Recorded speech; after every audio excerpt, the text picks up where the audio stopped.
आदर्श शिक्षण समिति बाड़मेर द्वारा आदर्श विद्या मंदिर में पढ़ने वाले भैया बहनों का हार्दिक स्वागत एवं अभिनंदन।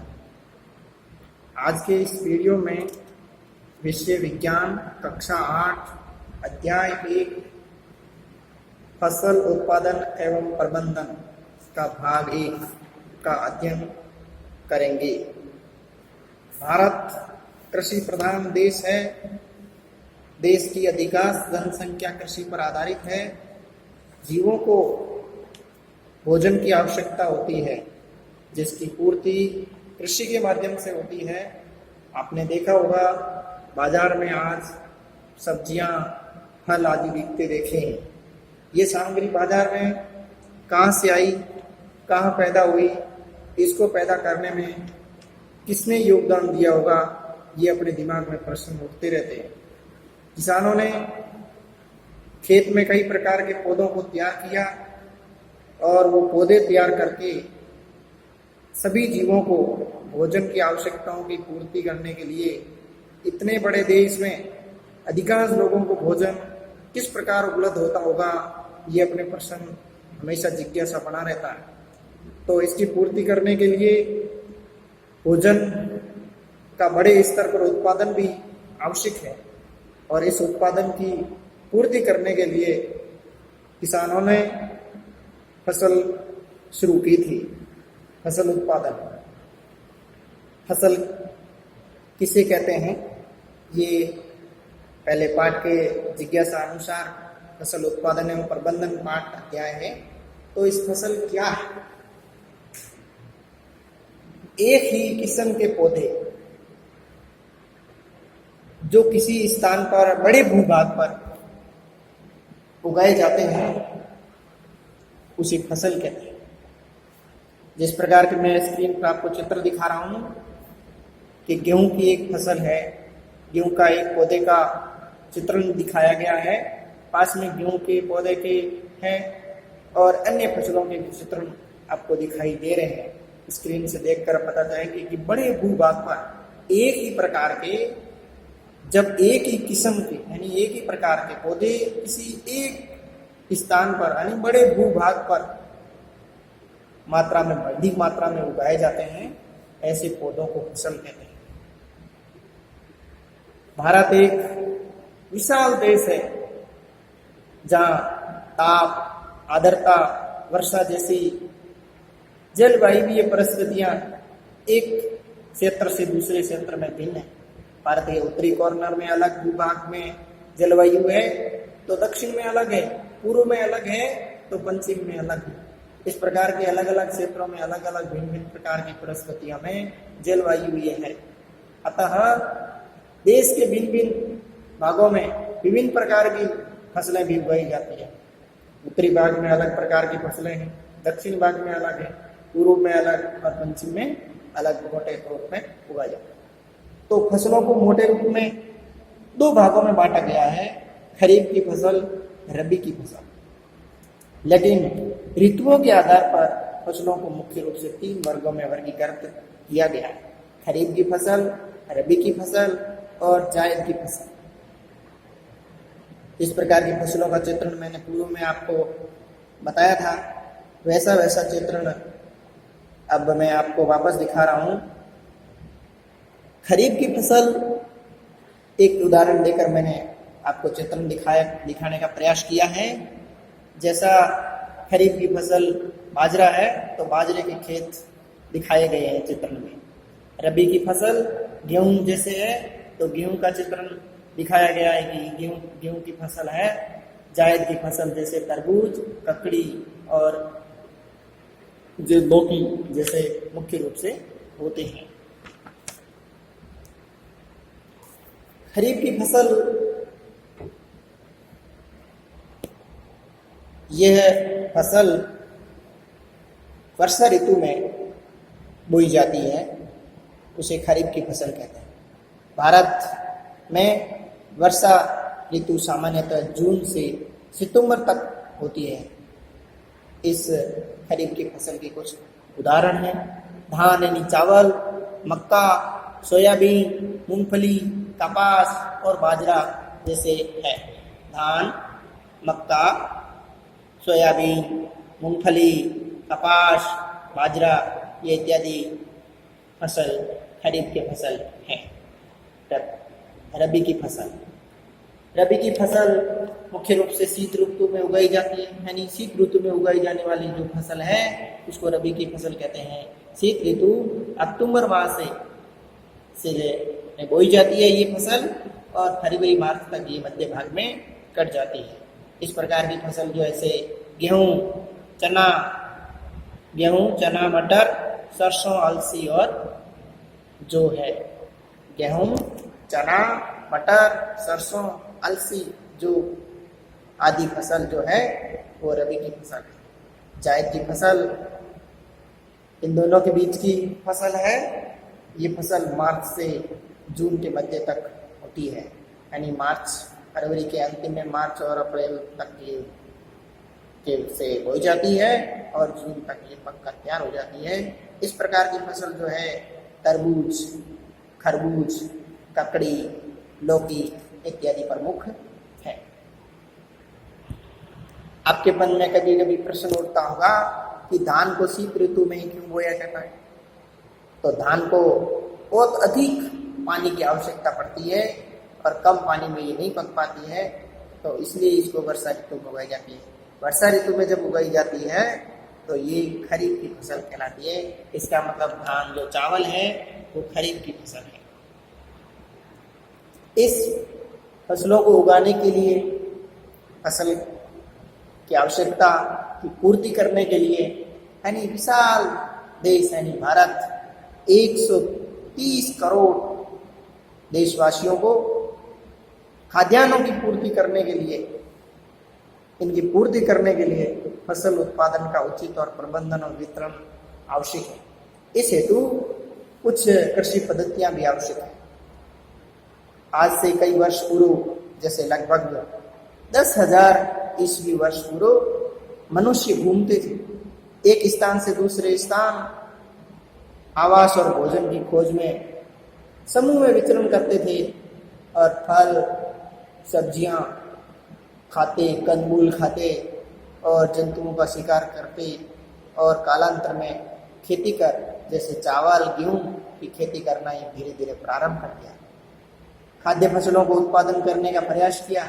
धीरे धीरे वे कृषि का कार्य प्रारंभ कर दे और कृषि कार्य प्रारंभ करने के बाद उत्पादन की बढ़ोतरी प्रारंभ हो गई खाद्यान्न में। तो फसल को उगाने के लिए किसान को अनेक क्रियाकलाप सामरिक अवधि में करने पड़ते हैं, यानी फसल को उगाने से लेकर फसल के पकने तक के समय अवधि में कुछ किसान को कार्य करने पड़ते हैं। जिस प्रकार के एक बगीचे में काम करने वाला माली सजावटी पौधों को उगाने के लिए वो जो क्रियाकलाप करता है, कार्य करता है, वो कृषि पद्धतियां कहलाती है। और इन कृषि पद्धतियों के माध्यम से कृषि के पैदावार में, यानी फसल के पैदावार में बहुत बढ़ोतरी की जा सकती है। कृषि पद्धतियों के चरण, इसके 7 चरणों में बांटा गया है। यदि ये सभी चरण पूर्ण रूपेण सही तरीके से संपन्न होते हैं तो कृषि उत्पादन में बढ़ोतरी अवश्य होती है, यानी फसल उत्पादन में भी बढ़ोतरी होगी, नहीं तो कारगर साबित नहीं हो पाती है। इनमें निम्न चरण है जो स्क्रीन पर दिखाई आपको दे रहे हैं। पहले मिट्टी तैयार करना, बुआई करना, खाद एवं उर्वरक देना, सिंचाई करना, खरपतवार से सुरक्षा करना, कटाई और भंडारण। यानी मोटे तौर से पहले मिट्टी को तैयार करना, बुआई करना, खेत में खाद देना, उर्वरक देना, फिर उनको पानी पिलाना, सिंचाई करना, फिर अनावश्यक पौधे जो कुछ रूक जाते हैं उनको हटाना, यानी उनकी सुरक्षा करना। फसल पकने से उसी टाइम फसल को समय पर कटाई करना। कटाई करने के बाद में फसल के जो दाने हैं उनका सुरक्षित भंडार किया जाए तो ये सारे चरण सफल हो तो फसल उत्पादन में बढ़ोतरी संभव है। यदि खेत तैयार सही नहीं किया तो भंडारण संभव नहीं है, भंडारण सही नहीं किया तो अनाज का स्टोर जो है वो खराब हो जाएगा। आने वाले टाइम में उनको किसी न किसी प्रकार का दुविधा उत्पन्न हो सकती है, यानी कि भंडारण सही नहीं है तो कीड़े लग सकते हैं, ताप के कारण खराब हो सकते हैं, सर्दी के कारण खराब हो सकते हैं, वर्षा के कारण खराब हो सकते हैं। तो कृषि पद्धतियों में पहला अपन मिट्टी तैयार करना सीखते हैं। तो जिस किसान के भूभाग जो भूभाग में फसल बोनी है उस भूभाग के बड़े क्षेत्र को पहले खेत को तैयार किया जाता है, यानी मिट्टी तैयार करना।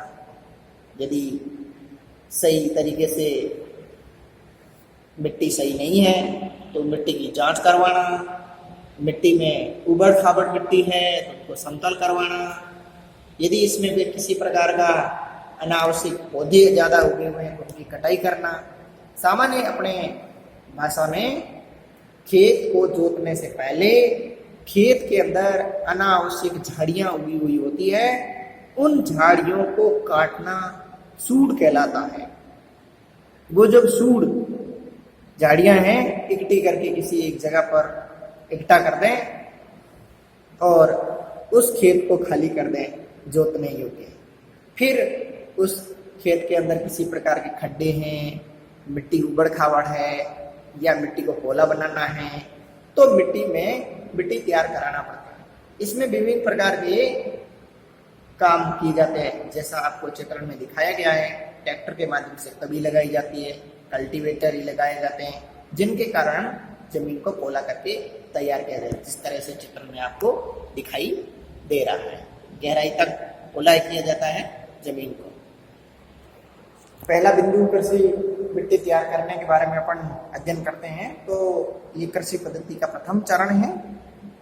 फसल उगाने से पहले मिट्टी तैयार करना बहुत आवश्यक है। मिट्टी को पलटना, उसको पोला बनाना कृषि का सबसे महत्वपूर्ण कार्य के अंतर्गत ये आता है। इसमें जड़ें भूमि में गहराई तक जा सकती है। मिट्टी पोली नहीं होगी तो गहराई तक जड़ें नहीं फसल की जा पाएगी। मिट्टी पोली होने के कारण उनकी जड़ें काफी गहराई तक सरलता से शोषण कर सकती है, नहीं तो शोषण क्रिया में बाधा हो जाती है। और पोली मिट्टी रहने से मिट्टी के अंदर केंचुओं और अन्य सूक्ष्म जीवों की वृद्धि भी सरलता से यानी सहायता करती है। पोली मिट्टी होने पर वृद्धि कर सकती है। ये जीव किसानों के मित्र हैं। केंचुआ किसानों को मित्र कहा जाता है क्योंकि जमीन को पोला करने का काम करता है। किसान अन्य यंत्रों के माध्यम से, अन्य साधनों के माध्यम से जब मिट्टी को पोला कराया जाता है, लेकिन ये केंचुआ बिना कुछ खान पान करे हुए ना कुछ आर्थिक अंश दिए बिना ही ये क्या है पोला करता है, इसलिए किसान के मित्र कहा जाता है। मिट्टी को पलटकर पोला बनाता है, जिसके कारण इसमें ह्यूमस बनता है जो बहुत उपयोगी होता है। मिट्टी को उल्टने और पलटने से पोला बनाने से मिट्टी के अंदर जो पोषक पदार्थ होते हैं वो ऊपर आ जाते हैं और पौधे इन पोषक पदार्थों का उपयोग करके वृद्धि करते हैं। आपने पूर्व कक्षाओं में भी पढ़ा होगा कि मिट्टी के अंदर खनिज, जल, वायु और जैसे भिन्न भिन्न प्रकार के कण होते ही हैं। ये कण मिट्टी के अंदर या मिट्टी की वनस्पति या अन्य मृत जीव, पौधे, जंतु, ये जब जीव सड़ते हैं, अपघटित होते हैं तो इनके अंदर भी पोषक बन जाते हैं। और ये पोषक जब शरीर में इस मिट्टी के अंदर है तो जब सिंचाई की जाती है तो पोषक पदार्थ घुलकर पौधे में आ जाते हैं, जिससे पौधे की वृद्धि हो जाती है। जब मिट्टी तैयार करने में होती है तो उसमें एक जुताई आती है, यानी मिट्टी को उल्टने, पलटने और पोला करने की जो प्रक्रिया है वो जुताई कहते हैं या जुताई कहलाती है। जुताई के लिए सामान्यतः हल का उपयोग करते हैं। हल जो एक स्क्रीन के चित्र में दिखाया गया है, जो हल स्क्रीन पे दिखाया गया है, पुराने जमाने में ऊंट और बैलों पर या घोड़ों पर ये हल की जुताई की जाती है। इससे जुताने का काम करते हैं।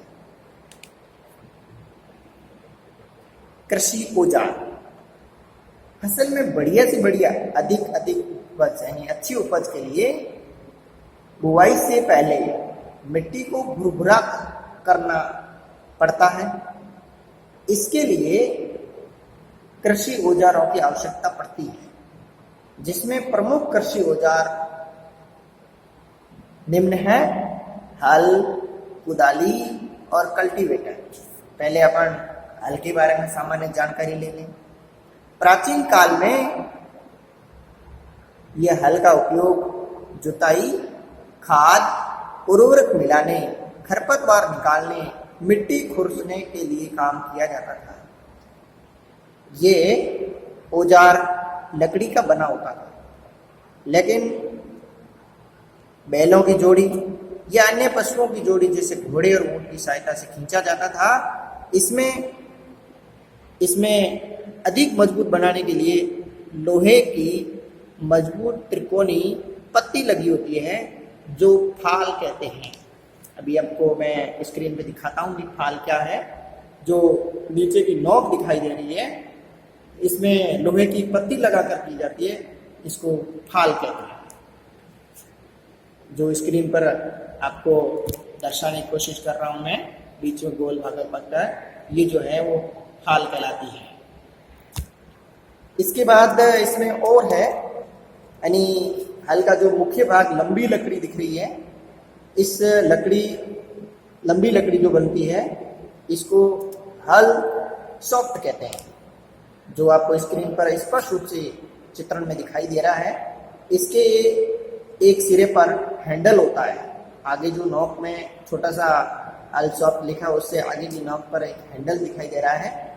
एक सिरा इसका डंडे से बांध दिया जाता है। जिस तरह से आपको चित्र में देखो तो दोनों बैलों के बीच में जो नोक है वो हल लकड़ी से बांधी हुई है, जिससे बैलों की गर्दन पर रखा जाता है और इसको बांध दिया जाता है, जिससे बैल उसको सरलता से खींच सकते हैं। दूसरा कृषि औजार के अंतर्गत आती है कुदाली। ये एक सरल औजार है जिसका उपयोग खरपतवार निकालने एवं मिट्टी को पोला बनाने में किया जाता है। इसका भी चित्रण आपको अच्छी तरह से देख सकते हैं कि लोहे की पत्ती लगी होती है, इसमें भी लोहे की छड़ है, या पत्ती कह सकते हैं, छड़ कह सकते हैं, और पत्ती जो बूढ़ी प्लेट कहते हैं, ये काटने का काम सामान्यतः करती है। ब्लेड की तरह काम करती है, जिसमें ब्लेड लगी हुई है, जो खरपतवार निकालने, मिट्टी खर्चने और मिट्टी को खोदने में भी उपयोग करते हैं। और बड़ी मात्रा में इस प्रकार करके पशुओं को बांधकर भी खींचा जाता है, और छोटी पे है तो सामान्य मनुष्य जो है वो हाथ से खींच कर भी इसका काम किया जा सकता है। तीसरा बिंदु कृषि औजार के अंतर्गत आता है कल्टीवेटर। आजकल जुताई ट्रैक्टरों द्वारा संचालित होती है अधिकांश कल्टीवेटर के माध्यम से। कल्टीवेटर के उपयोग से आज वर्तमान में व्यक्ति को, यानी किसान को, कम श्रम की आवश्यकता पड़ती है और कम समय भी लगता है। कम समय में भी अधिक क्षेत्रफल से हल को जोता जा सकता है। यदि बैलों से या ऊंट से या घोड़े से भी खींचने के हल की काम करते थे तो उसमें समय अधिक लगता था, मेहनत भी अधिक लगती थी। तो इस प्रकार के कल्टीवेटर आज कृषि औजार आ गया है, जिसके कारण आपको कम समय में भी अधिक हल को जुताई करके किया जाता है, जैसा आपको चित्र में दिखाई दे रहा है। आज की वीडियो में पढ़ेंगे इतना ही। आज के जो अध्ययन किया है उस अध्ययन से संबंधित आपको कुछ कार्य दे रहा हूँ, जिसको आपको अपने अभ्यास कोशिका में करनी है, और इन प्रश्नों के उत्तर आपको इस वीडियो में अवश्य मिल जाएंगे। ध्यान से समझना। रबी की फसल कब उगाई जाती है? रबी की फसल कब उगाई जाती है? दूसरा है, धान किस प्रकार की फसल है? धान को चावल कहा जाता है, तो चावल किस प्रकार की फसल है? सामान्य अपने आपको हिंट में देता हूँ कि मुख्य रूप से मोटे तौर पर फसल को दो भागों में ही था, दो प्रकारों में बांटा गया था। आपको उस प्रकारों में से नाम लिखना है। कृषि औजारों के नाम जस्ट अपने पूर्व में जिक्र किया है, जिसमें आपको इसका उत्तर मिल ही जाएगा। फसल किसे कहते हैं, ये मुख्य रूप से है, जिसके बारे में आपने अध्ययन किया है तो सामान्य आपको जानकारी हो गई होगी, और इसकी परिभाषा आपको अपनी अभ्यास पुस्तिका में अंकित करना है। जय हिंद, जय भारत। आज की वीडियो में इतना ही। अगला कृषि पद्धति में ये पहला भाग अपने संपन्न हो गया है। अगली बुआई जो है बिंदु वो अगली वीडियो में लेंगे। धन्यवाद।